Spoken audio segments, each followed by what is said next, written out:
तो अंग्रेजों की संसद में सबसे बड़ा प्रश्न आया कि आगे कभी भी ऐसा कोई विद्रोह ना हो भारतवासियों में, तो इसके लिए क्या क्या करना, दोबारा कभी भी ऐसा विद्रोह ना हो।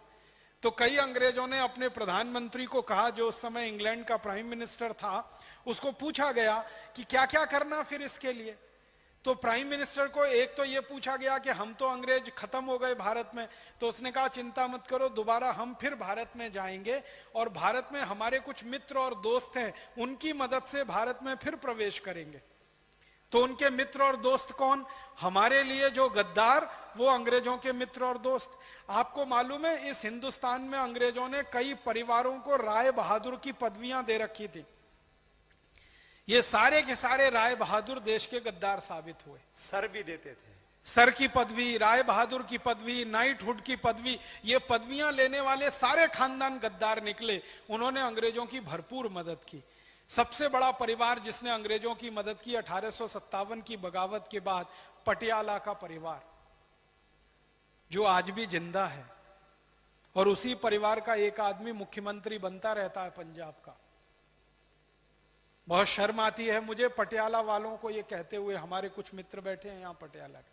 पटियाला के नवाब खानदान ने, राजा खानदान ने 1857 की क्रांति के बाद क्रांतिकारियों की मदद नहीं की, अंग्रेजों की मदद की। और उन्होंने एक पत्र भेजा जिसकी फोटोकॉपी कभी भी मैं पूरे देश को दिखाऊंगा। उस पत्र में उन्होंने लिखा कि आप चिंता मत करिए, अंग्रेजों को कहा आप चिंता मत करिए, वापस भारत में आइए, मैं आपको 20,000 सैनिक दूंगा और 20 करोड़ स्वर्ण मुद्राएं दूंगा, आप फिर भारत में आकर अपना राज्य स्थापित करिए।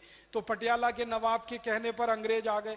इसी तरह जींद का एक नवाब था, हरियाणा में जींद राज्य था, वहां के नवाब ने अंग्रेजों की मदद की। फिर ग्वालियर का ये जो खानदान है, सिंधिया खानदान, इसने अंग्रेजों की मदद की। ऐसे भारत में एक सालार जंग खानदान है वहां का, हैदराबाद का, जिसको निजाम कहते थे हैदराबाद का, उसने मदद।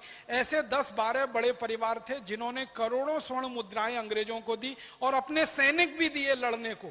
तो उनकी मदद से अंग्रेजों ने वापस हिंदुस्तान में प्रवेश किया और क्रांतिकारियों का कत्लेआम किया। फिर 1 सितंबर 1857 से लेकर 1 नवंबर 1858 तक हिंदुस्तान के करीब करीब 7.5 लाख से ज्यादा क्रांतिकारियों को अंग्रेजों ने कत्ल कर दिया।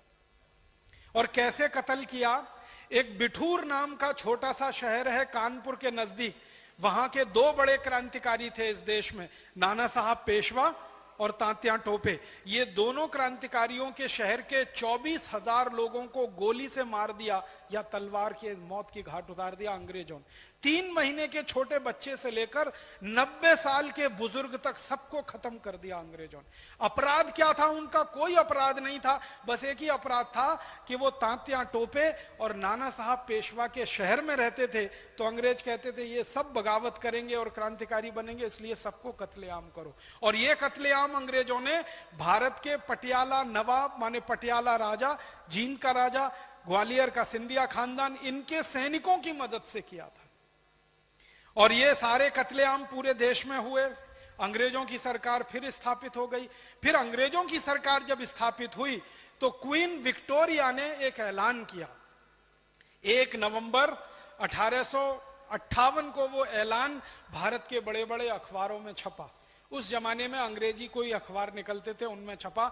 उस ऐलान में कहा गया कि आज के बाद भारत में कंपनी की सरकार नहीं चलेगी, कानून की सरकार चलेगी।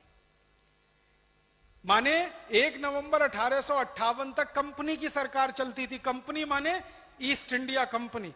फिर कानून की सरकार चलेगी, लेकिन वो कानून कौन बनाएगा? वो कानून अंग्रेजों की संसद बनाएगी, ब्रिटिश पार्लियामेंट बनाएगी, और उसके आधार पर यह देश चलाया जाएगा। अब ब्रिटिश पार्लियामेंट में कानून बनाने के लिए बहस क्या हुई?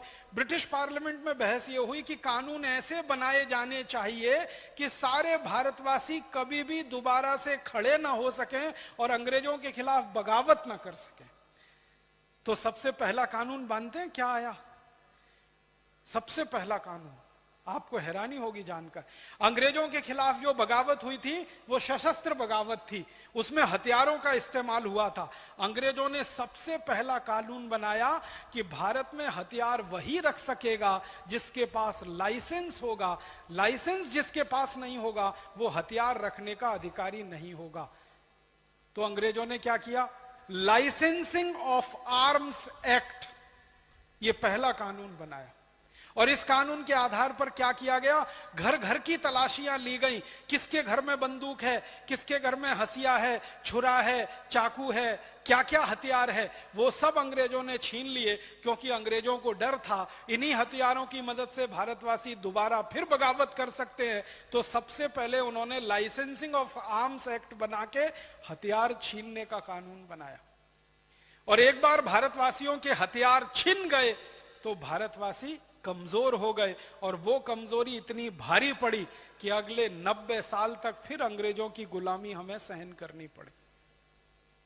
ये एक कानून बनाया उन्होंने। ये कानून दुर्भाग्य से आजादी के 62 साल के बाद भी अभी चल रहा है इस देश में।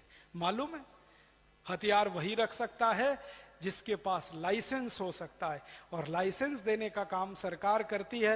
पहले काले गोरे अंग्रेजों की सरकार वो काम करती थी, अब काले अंग्रेजों की। लेकिन आजकल ऐसा दूसरा होता है राजीव भाई, शरीफ आदमी लाइसेंस लेकर के हथियार खरीदता है और जो गुंडा होता है वो बिना लाइसेंस वाला। तो अब उल्टा चल रहा है। तो एक कानून की मैंने मिसाल दी, दूसरा एक कानून अंग्रेजों ने बनाया, Indian police act. Police act बनाया वो ये कि हर भारतवासी कभी भी अंग्रेजों के खिलाफ कुछ ना करे, उसको मारकर, पीटकर, दबाकर, कुचलकर कंट्रोल करने के लिए एक एजेंसी चाहिए। तो पुलिस नाम की एक व्यवस्था उन्होंने खड़ी की। आपको मालूम है 1858 से पहले इस देश में कोई पुलिस नहीं थी, किसी भी राजा ने पुलिस नहीं रखी। आर्मी रखी, सेना होती थी, पुलिस नहीं होती थी, क्योंकि पुलिस की जरूरत नहीं थी। अपने ही लोगों को मारना, पीटना, दबाना, धमकाना ये कौन करता है? कोई राजा अपनी प्रजा को ये अत्याचार करेगा? लेकिन अंग्रेजों ने पुलिस बनाई जिसका नाम रखा इंडियन पुलिस एक्ट, और उसमें जो आधार दिया वो ये कि हर पुलिस वाले को राइट टू ऑफेंस होगा, किसी भी भारतीय नागरिक को राइट टू डिफेंस नहीं होगा। माने कोई भी अंग्रेज पुलिस अधिकारी किसी भी दिन गला पकड़ के आपको लाठी से मारने लगे तो आपको लाठी पकड़ने का भी अधिकार नहीं होगा, आप सिर्फ पिटते रहिए। और अगर उस पुलिस अधिकारी की लाठी आपने पकड़ ली अपना डिफेंस करने के लिए तो केस आपके खिलाफ बनेगा कि अंग्रेज अधिकारी को ड्यूटी करने से आपने रोका।